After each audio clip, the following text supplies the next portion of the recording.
सो अब देखते हैं आपका उत्तराखंड पीसीएस मेंस, ये लोअर वाला है, ठीक है। लोअर जो 2025 में हुआ है, ठीक, उसका पेपर 2 GS 2 है, ठीक है।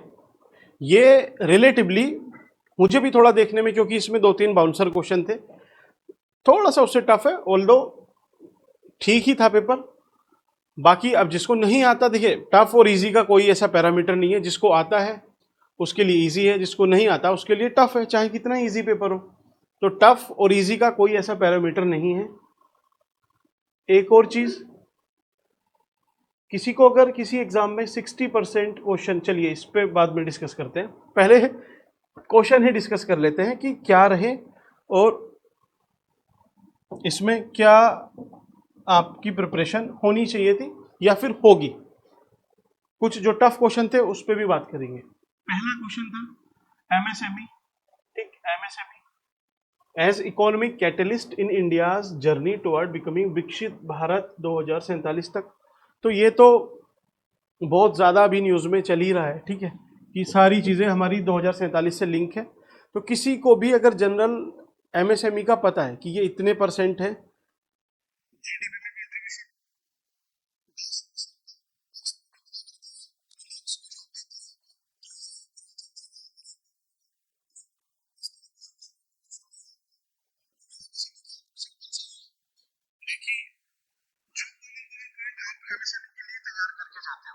उसी को बस 2047 से लिंक कर दो कि हाँ ठीक है ये वैसे कंट्रीब्यूट कर जाएगा। तो मॉडल आंसर आपको नहीं बताना है, बट हाँ इसमें देखिए हमने भी आपको क्वेश्चन दिया था, discuss the contribution of MSME to India, to Indian economy या इंडियाज इकोनॉमी। तो जो इंडिया की इकोनॉमी में कंट्रीब्यूशन है वही 2047 की उसकी जर्नी में एक तरह से कैटलिस्ट का काम करता है। तो ऑलमोस्ट यहाँ से अटेम्प्ट किया जा सकता था, कोई इसमें इशू नहीं आया होगा आपको। Then what is inflation targeting in India. तो जो 2 से 6% मीन्स 4% ±2, ये है ना मॉनेटरी पॉलिसी कमेटी का। तो बाकी the role of Reserve Bank of India in controlling inflation with the help of monetary policy. तो डायरेक्टली एक तरह से मॉनेटरी पॉलिसी पे था कि मॉनेटरी पॉलिसी उसमें इन्फ्लेशन टारगेटिंग कैसे होती है और आरबीआई का इसमें क्या रोल है, ठीक है। इसी तरीके से हमने भी ये क्वेश्चन इसमें लगाया हुआ है, ऐसा नहीं है कि ये बाद में। जो बच्चे हमसे कोर्स में जुड़े थे, मीन्स यहाँ पे देखिए मैं वो चीज़ भी नहीं प्रमोट करना चाहता, जो भी डायरेक्टली और इनडायरेक्टली कहीं ना कहीं हमसे जुड़े हुए थे उन्हें पता होगा। मैंने आपको एक क्वेश्चन दिया ही था, करवाया भी था, discuss the objectives and recent measures of the RBI monetary policy, ठीक है। ये जो आपको कंटेंट मैंने प्रोवाइड किया था वहां से मैनेज हो जाएगा आराम से, ठीक। चलते हैं तीसरे क्वेश्चन पे, current status of organic farming in Uttarakhand. इसमें कुछ मैंने आपसे बोला भी था, शायद किसी का मैसेज भी था, ये गलती से ये टाइप हो गया था हिमालयन, इसमें हिमालयन नहीं था। ऑर्गेनिक फार्मिंग एक मिशन गवर्नमेंट चला रही है, मिशन मोड में चला रही है। ये क्वेश्चन मैंने आपको यहाँ पे दिया हुआ था, इकोनॉमी वाले आप सेक्शन में जाके क्वेश्चन नंबर 4 चेक कर सकते हैं, ठीक है। तो ऑर्गेनिक फार्मिंग एफर्ट्स जो सरकार लगा रही है इसके लिए आप यहाँ से इसको आराम से डील कर लोगे, कोई दिक्कत नहीं आएगी। बाकी describe the major trends in migration in Uttarakhand. तो माइग्रेशन के तो आपसे 3 से 4 क्वेश्चन दिए हुए हैं, उसको ज्योग्राफी वाले सेक्शन में भी दिया था, ठीक है। बाकी बहुत सारे में दिया है। अच्छा, मैं भूल ही गया कि इसको बाकी सारे लोग भी देख रहे हैं। तो आप सब ने भी माइग्रेशन का इजीली अटेम्प्ट किया होगा, ये कोई रॉकेट साइंस वाला क्वेश्चन नहीं था, सबको मोर और लेस आता होगा, ठीक है। माइग्रेशन तो ऑब्वियसली उत्तराखंड में बहुत बड़ी समस्या है और सबको उसके बारे में पता है, कंटेंट भी है, तो ये भी इजी क्वेश्चन था आपका, सबका अटेम्प्ट हुआ होगा। देन पॉपुलेशन ग्रोथ, ठीक, पॉपुलेशन ग्रोथ पे तो अपनी एक वीडियो थी, मैंने आपको मैप से बताया हुआ था कि पहले बर्थ रेट, डेथ रेट, ठीक है, इस तरीके से डेमोग्राफिक ट्रांजिशन थ्योरी के उसमें भी आपसे बताया था, और एक इंडिया का इन जनरल मैप भी ड्रॉ किया हुआ था, ठीक है। मीन्स कैसे इंडिया की पॉपुलेशन, आपने एक ग्राफ जरूर ड्रॉ करना था इसमें। सपोज जितनी भी पॉपुलेशन थी पहले, उसके बाद डेंट आएगा, देन ऐसे बढ़ती हुई चली जाएगी। ये था 1921 जहाँ पे नेगेटिव थी पॉपुलेशन ग्रोथ रेट। बाकी तो ये आप 1901 से स्टार्ट करते हैं इसको हम, और 2011 तक लेकर आते हैं। ठीक है, कितने हैं? 1.25 करोड़। तो ये वहाँ से आपका अटेम्प्ट हो गया होगा पॉपुलेशन पे। अपनी यूट्यूब पे वीडियो है, इस तरीके से कुछ ग्राफ वगैरह भी आपको दिया हुआ था। बाकी इन जनरल सबको ये आता है। तो यहाँ से देखिए 5 क्वेश्चन, 5 के 5 आपको आते होंगे, इसमें कोई आपको प्रॉब्लम नहीं है। ठीक, अब देखते हैं explain the major factor that influence the climate of India. Factor की बात थी, वो भी क्लाइमेट ऑफ इंडिया। तो क्लाइमेट में बाकी सब ने आराम से इसको अटेम्प्ट किया होगा, क्योंकि इसमें आपको बस क्लाइमेट का मतलब समझना होता है और ये जो फैक्टर होते हैं ये समझने थे। एक्सप्लेनेशन तो आराम से निकल के आएगी। मैंने आपसे क्लाइमेटोलॉजी में बोला था, उसमें टेम्परेचर, रेनफॉल, ठीक, और आपका ह्यूमिडिटी, ये सब मैरीटाइम इन्फ्लुएंस, इसको मैंने आपसे बोला था कि कैसे इसको अटेम्प्ट करना है। कि पहले आपने जियोमॉर्फोलॉजी का एक पॉइंट लिखना है, फिर क्लाइमेटोलॉजी का, फिर ओशियनोग्राफी का, देन एनवायरमेंटल ज्योग्राफी का। अब जियोमॉर्फोलॉजी मीन्स इंडिया की जो जियोमॉर्फोलॉजी है, जो एक लोकेशन है, लोकेशन, लैटिट्यूड आप लिख सकते थे यहाँ पे। क्लाइमेटोलॉजी में आप रेनफॉल, ठीक है, रेनफॉल लिख सकते थे। ओशियनोग्राफी में आप ओशियन या फिर मैरीटाइम इन्फ्लुएंस, और यहाँ पे एनवायरमेंटल में आप लिख सकते थे फॉरेस्ट वगैरह, उसकी वजह से भी इन्फ्लुएंस होता है। तो आराम से ये क्वेश्चन आपने मैनेज किया होगा। ठीक है, बाकी आते हैं 7th पे, जल्दी से देखते हैं। Examine the social and economic impact of rural out migration in the mountainous part of Uttarakhand. तो ये भी आपको इस पे 3 क्वेश्चन प्रोवाइड थे, आंसर भी थे ऑब्वियसली। ठीक है, major cause and impact of out migration in Uttarakhand, explain migration reshaping the social and economic landscape of Uttarakhand. ठीक है, एक दो क्वेश्चन बाद में और पूछे हुए थे, तो ये भी आपका मैनेज यहाँ से हुआ, ये यहाँ से हुआ। ठीक है, बाकी इधर आ जाते हैं। What is disaster mitigation? Mitigation means कम करना, मिट्टी गिर देना डिजास्टर पे। कहीं आग लगी, आपने मिट्टी गिराई, मीन्स वो मिट्टी नहीं है, लेकिन हाँ समझने के लिए, याद करने के लिए वैसे करते हैं इसको। देखिए क्लाइमेट चेंज के लिए ना 2 चीज होती है, एक होता है एडेप्टेशन, दूसरा होता है मिटिगेशन। कि पहले तो आप खुद को अडेप्ट कर लो, अपनी फसलें मॉनसून के हिसाब से लगानी स्टार्ट कर दो, जो भी आपकी ज्योग्राफी है उसके हिसाब से आप अडेप्ट कर रहे हो। ठीक है, खुद को बदल रहे हो। दूसरा मिटिगेट, कि जो अभी तक हो चुका है उसको कैसे कम करना है, उस पर कैसे मिट्टी डालनी है, उसको मिटिगेशन बोलते हैं। तो डिजास्टर मिटिगेशन, ये क्लाइमेट चेंज तो मैंने अलग एक्सप्लेन किया। डिजास्टर मिटिगेशन, तो डिजास्टर को मिटिगेट कैसे करना है। एक कीवर्ड इसमें था सेंडाई फ्रेमवर्क, होपफुली लिखा होगा आप सबने। बाकी mitigation measures by government of Uttarakhand, ये सब, इसके ऊपर भी मैंने आपसे ये 3 क्वेश्चन पूछे हुए थे, बाकी सबको ये आता होगा। ठीक है, discuss the role of disaster management in minimising the impact of natural calamities in Uttarakhand. ठीक है, तो मिनिमाइजिंग, मिटिगेशन, ये सब वही है। ठीक है, बाकी यहाँ पे ये इसका कुछ एक्सप्लेनेशन भी था। तो यहाँ तक 8 के 8 क्वेश्चन आप सब ने, चाहे वो कहीं से कुछ भी किसी ने प्रिपेयर किया हो, मैनेज किए होंगे। अगर आपको यहाँ पे इशू आया है कहीं, दैट मीन्स फिर थोड़ा सा चैलेंज हो सकता है। बाकी जनरली सब ने ये अटेम्प्ट किए हैं, अच्छे से किए होंगे। देन अर्बनाइजेशन और अर्बन एरिया, ये भी क्वेश्चन सबको पता होगा, एज यूजुअल हमने भी प्रोवाइड किया, ये भी कोई इशू नहीं है। अर्बन एरिया पे आपका क्वेश्चन था। ठीक है, अच्छा ये जो क्वेश्चन हमने पूछा था ये भी 9 नंबर पे था, इसने भी 9 नंबर पे ही पूछ लिया। ठीक, ये कहाँ पे मिलेगा आपको? ये उत्तराखंड पीसीएस की जो जीएस पेपर 1 की पीडीएफ थी, ठीक, जीएस पेपर 1 उसमें था। ठीक, चलिए, बाकी इसकी मैंने आपको पीडीएफ गवर्नमेंट वाली शेयर की थी, तो मैंने फिर आपको वीडियो का स्क्रीनशॉट ही लगा दिया है, और मुझे मिला नहीं जल्दी से। तो उत्तराखंड बजट में 2025-26 में देखिए, नवाचार, आत्मनिर्भर, महान विरासत और ओजस्वी मानव संसाधन। तो देखिए इसमें ओजस्वी मानव संसाधन, आपका आत्मनिर्भर ये है, नवाचार ये वाला है, ठीक, और इसमें क्या, मानव संसाधन, मानव संसाधन ये वाला है, ठीक।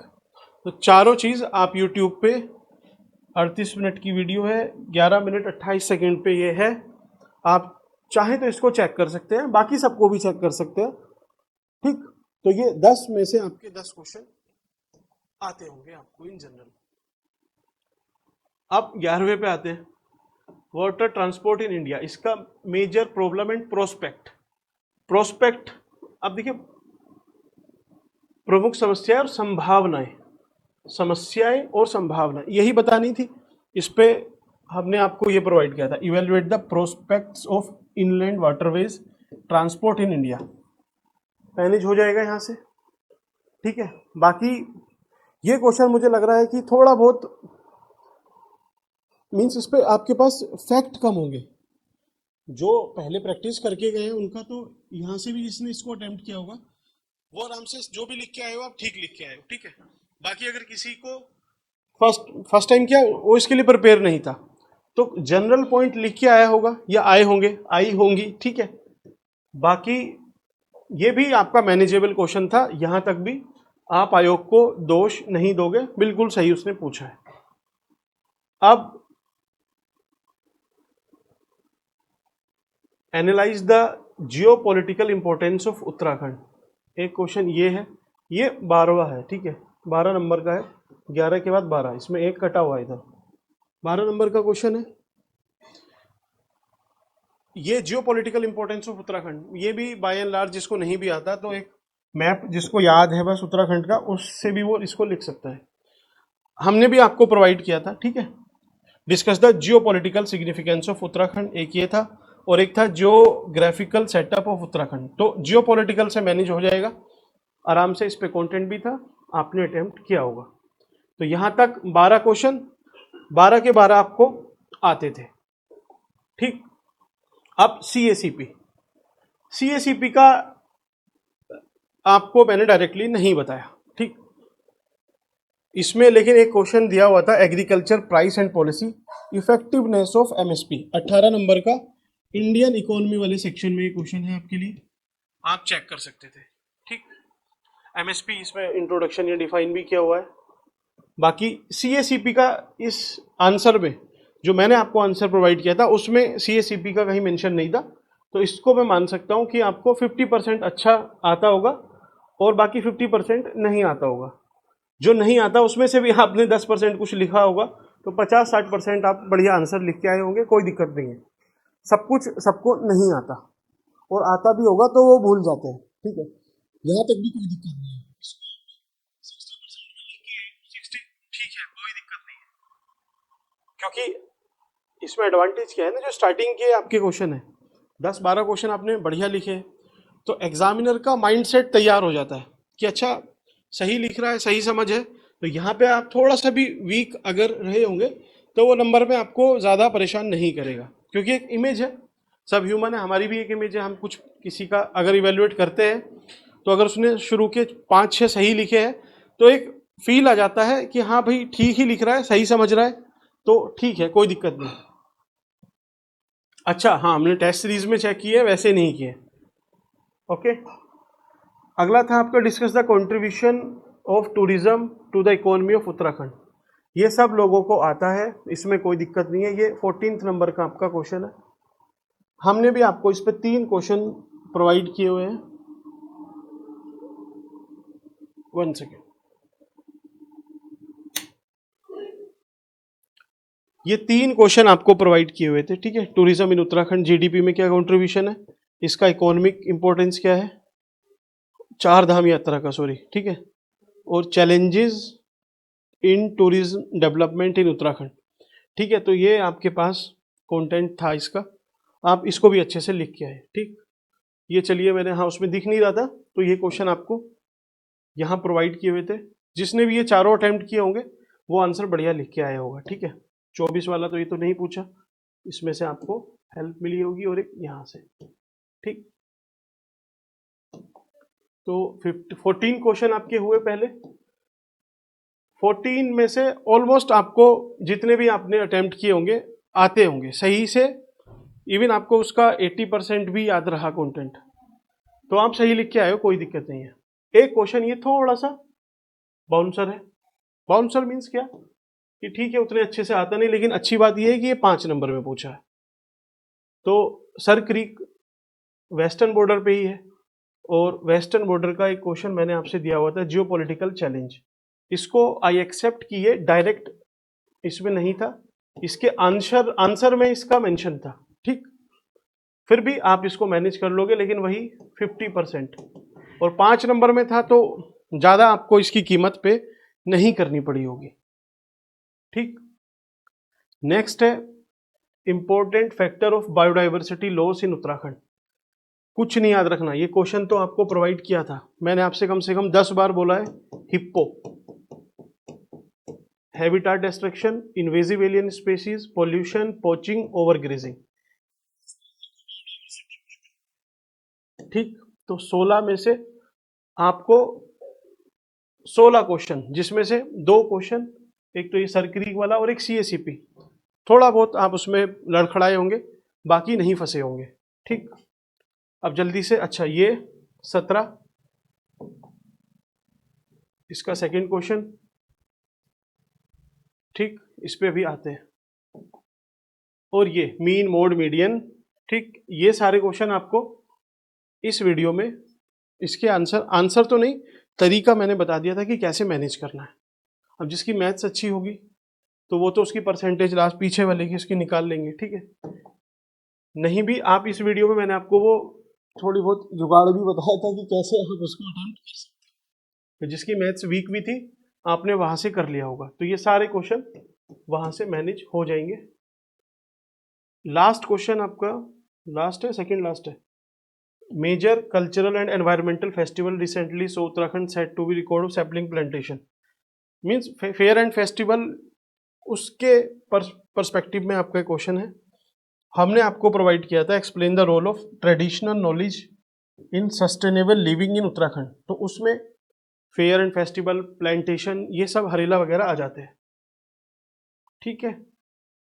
तो 20 क्वेश्चन, चलिए तो आपके देखिए 20 में से आपको 17 क्वेश्चन लगभग अप्रोक्स मिल गए होंगे, और छोड़िए इन 17 को, मैं बोलता हूं कुछ नहीं मिला इसमें से, आपको आंसर लिखने में थोड़ी बहुत तो हेल्प की होगी कहीं ना कहीं, ठीक, वही सफिशिएंट है। बात क्या है मेन, आपको अगर देखिए 20 क्वेश्चन में से इस पेपर में 10 क्वेश्चन एकदम बढ़िया तरीके से आते थे, मीन्स बहुत बढ़िया, आप उस पर प्रैक्टिस करके गए हो और आप वहां पे आप लिख के आए हो, ठीक। बाकी आपने 5 एवरेज भी लिखे, और एक दो क्वेश्चन आपने मीन्स कुछ और ही लिखा है, पूछा कुछ और है, कुछ और भी लिखा है, चलेगा, या फिर छोड़ भी दिया है, कोई प्रॉब्लम नहीं है, ठीक है। क्योंकि सब कुछ आपको अटेम्प्ट नहीं करना होता, और सारा कोई किसी को पता भी नहीं है, सारे क्वेश्चन किसी को नहीं आते। जैसे ये 2 क्वेश्चन हैं ये वाले, ठीक है, ये क्वेश्चन मैंने आपको प्रोवाइड नहीं किया। देखिए जब अभी तक सब चीज़ें जब आ रही थी अच्छी अच्छी तो उसमें मैंने बताया, लेकिन ऑनेस्टली ये question visa policy toward Chinese national मैंने भी आपको प्रोवाइड नहीं किया, और जनरली किसी को भी इसके बारे में ज़्यादा कुछ पता नहीं होगा। ऑनेस्टली किसी को पता हो तो बताना। देन 2025 में ही उसने सिंपल क्या है, significant football club tournament concluded in July 2025, ये MCQ बनाना था इसका, अब उन्होंने इसका पूरा 90 वर्ड्स में पूछ लिया है, तो आपको पता भी होगा तो इसमें 90 वर्ड्स लिखना चैलेंजिंग था। ये 2 क्वेश्चन नहीं आए हिंदी में, ठीक है, साफ साफ बोलना सही है, नहीं में ये नहीं लगेगा, ये क्वेश्चन नहीं आए, ना ही मैंने आपको कहीं प्रोवाइड किए थे, और इन जनरल जिसने भी अटेम्प्ट किया है पेपर उनको भी यहाँ पे कुछ ज़्यादा हवा लगी नहीं होगी। तो इसमें भी कुछ ऐसे डरने की बात नहीं है। ये नहीं आते, जो सबको नहीं आता तो वो फिर उसमें फिर आप बाहर नहीं होगे, बाहर हो जाओगे अगर आपको इन 20 में से अगर 6 क्वेश्चन हार्डली आते होंगे, तब फिर सच में आप फिर खराब लिख के आते। ठीक, तो चलिए ये था अपनी साइड से। अब जीएस पेपर 1 का भी देखते हैं। जीएस पेपर 1 में तो शायद दो क्वेश्चन है उसमें भी जो थोड़े से टफ थे, ये नहीं आते होंगे, जैसे एग्जाम 5 वाला और एक क्वेश्चन हो रहा है, बाकी उसमें भी सारे क्वेश्चन ऑलमोस्ट पढ़ाए हुए थे आपके लिए। बाकी चलिए मिलते हैं आपसे नेक्स्ट वीडियो में। आप अब ऑब्वियसली जिसने लोअर दिया है, ज़्यादातर बच्चे उसमें से अपर भी देंगे, ठीक है, तो आपको इन सब पे पहले प्रैक्टिस भी करनी है। यहाँ से ठीक ठाक क्वेश्चन आपके या फिर टॉपिक रिपीट होने की बहुत ज़्यादा चांस होते हैं। तो चलिए मिलते हैं आपसे नेक्स्ट वीडियो में। Thank you.